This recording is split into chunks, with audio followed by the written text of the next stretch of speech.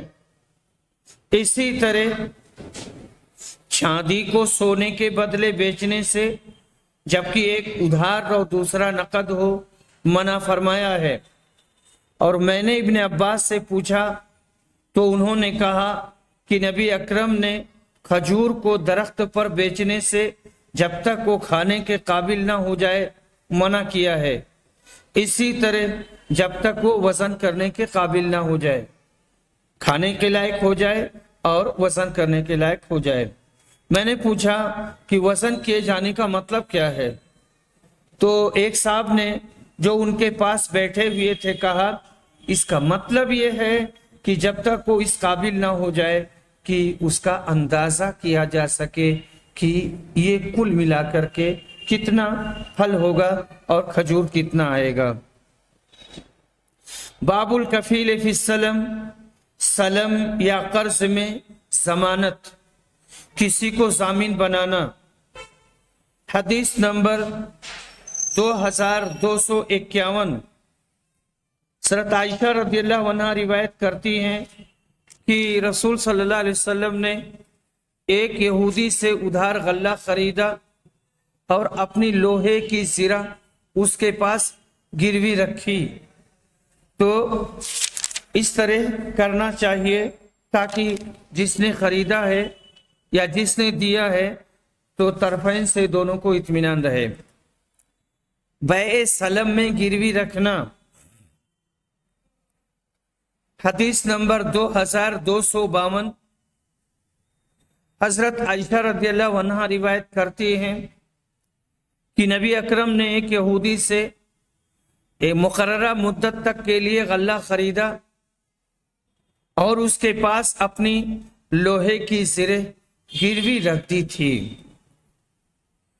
باب السلم الی اجل معلوم، سلم میں میعاد معین ہونی چاہیے۔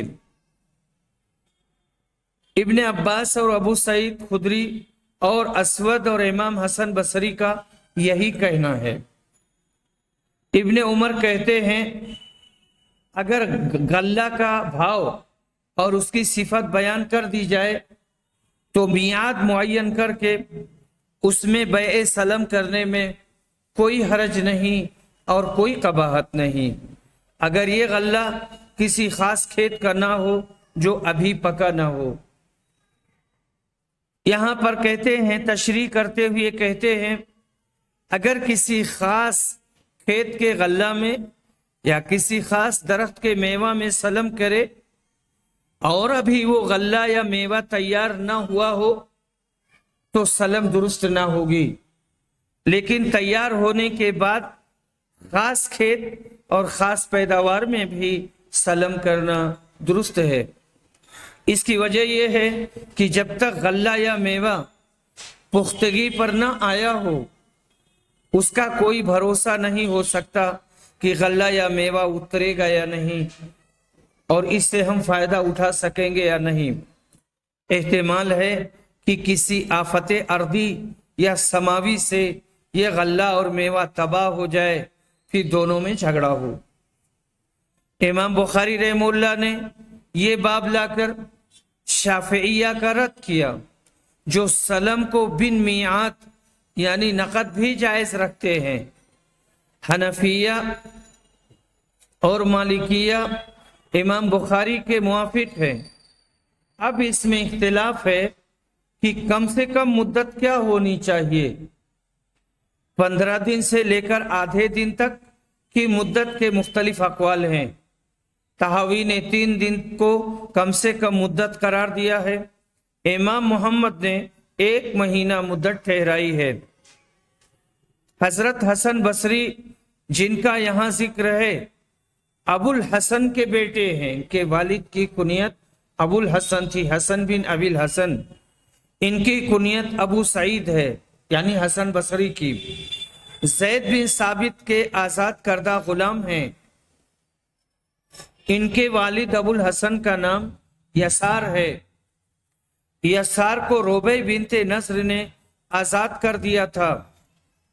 امام حسن بصری جب کی خلافت عمری کے 2 سال باقی تھے عالم وجود میں آئے یعنی پیدا ہوئے۔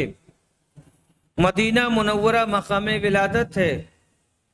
حضرت عمر نے اپنے ہاتھ سے کھجور منہ میں چبا کر ان کے تالو سے لگائی۔ ان کی والدہ ام المؤمنین حضرت ام سلمہ کی خدمت کرتی تھیں۔ بسا اوقات ان کی والدہ کہیں چلی جاتی تو حسن بصری کو بہلانے کے لیے حضرت ام سلمہ اپنی چھاتی ان کے منہ میں ڈال دیا کرتی تھیں۔